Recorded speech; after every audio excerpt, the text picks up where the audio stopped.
Oh, video request. This one is from Alex Elton Tolasep. He's the person who asked me to do a video about narcissism. Video request. What do you use to administer your websites? Where did you learn to build a site? Are you going to place some Google adverts on your site to try to get some money from it? Alright. What do I use to administer my site? I use Dreamweaver. I bought it. I bought the new updated version like 3 years ago. And I try to only get the upgraded version when I have to because they redesign the stuff and I have to relearn. But, you know, the new way that they do it is usually better anyways. Or always better. You just have to get used to it. Where did I learn? Back in like 2004 or something like that, there was this website called, I don't even remember what it's called, some kind of HTML tutorial website, and I actually learned doing HTML websites before I even knew there were WYSIWYG websites. Like Dreamweaver, what you see is what you get, where you just work on the site. So I was making websites only with coding, dude. Yeah, crazy. For a while, it was insane. Luckily, only that lasted a couple of months until a friend told me there was this such thing as WYSIWYG. See, I was in Chile and nobody I knew anything about computers, so nobody told me. And then this kid who did know about computers finally told me. I don't know why he didn't tell me in the beginning. He was like my housemate. That wasn't one of his personality traits, I guess, sharing information.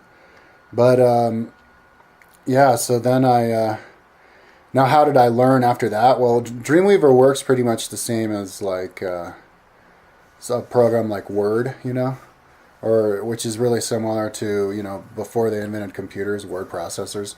It's really intuitive. You just look at it and you just push buttons and learn that way, you know, just by practicing. It's pretty intuitive, you know. And so I already knew how to do HTML, so I would just baby steps, you know, starting from simple stuff and working my way up. And right now, I'm good enough to do, you know, whatever I want. But the stuff that I do is pretty simple. You know, even my timeline website, it's just putting like, you know, tables. A table is basically, you know, a unit, like a box that you could put inside of another box or whatever. And inside of that box, you could have it divided up into rows, where you have the lines go through, or columns, like that. So you can just choose how many rows or how many columns. And then you can put those inside. You can make them different percentages and or even sizes with pixels, and then have them with different colored borders around them. And just with that technology, it's good enough for my timeline or anything that I do with my personal website. So I never had to get beyond that. And I don't know if I ever will have to go beyond that. For my timeline, there's another website. There's another program called Adobe Scene 7 that I'm going to have to get, which is a program which is $2,500. It's usually used for, and it's not even a program you buy. I guess it's you just build the stuff on their website. But it's what like clothing catalog people use. It's something where you can just designate a little field within the website where you mouse over it and then a whole picture comes up. And see, that's something that's a specialized thing. And when I get that program, I'll just learn how to use it, and then it'll be pretty simple. So you basically decide what you want to do with a computer on a website, and then you find out what the right program for that is by calling up the company that makes all the programs. Adobe's the best one. And you ask them what program to get, and then you get that program, and then they have video tutorials for it. I spent a lot of money on this people called Learn Flash to try to learn different Flash stuff, but then I decided not to. I never even used Flash, so I was a little bit premature, but it's cool to have the videos and to at least watch them and see what's possible and stuff.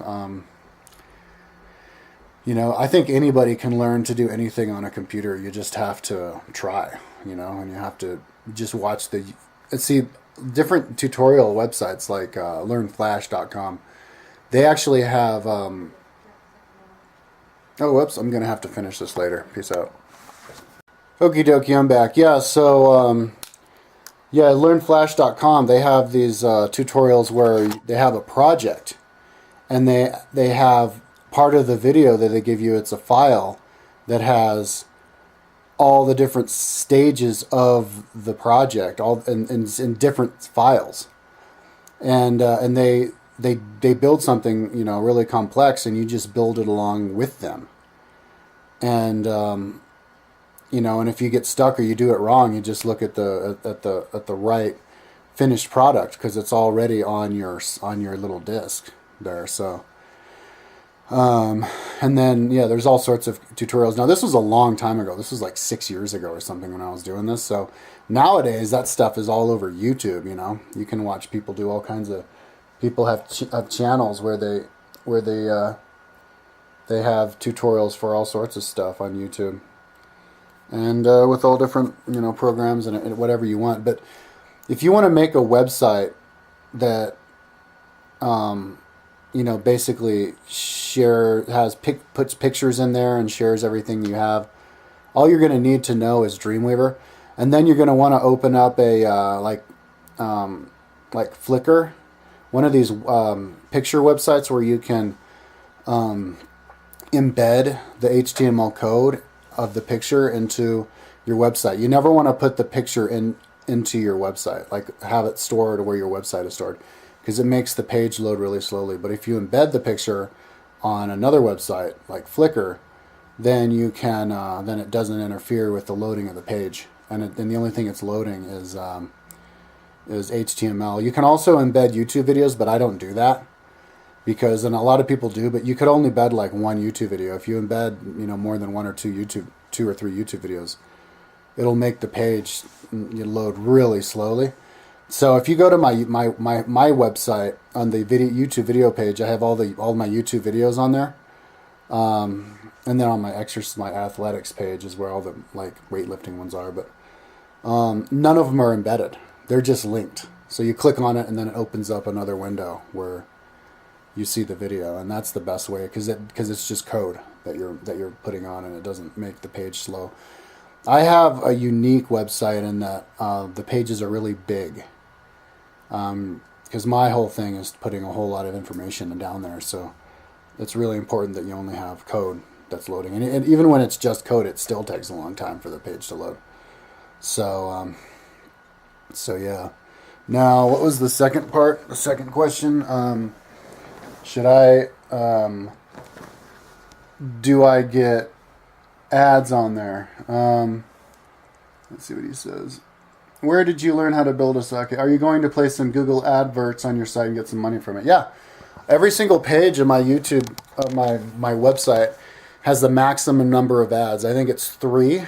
It's 3 little ad units that you can put per page. Or maybe it was 5 or something. Yeah, 5. So I have the maximum on all my pages, even in my website too. But I only make like a penny or 2 pennies a day on it. So my website doesn't get that much traffic. I haven't gotten around to looking at the data. You go to a website called AdSense, and that's the same Google.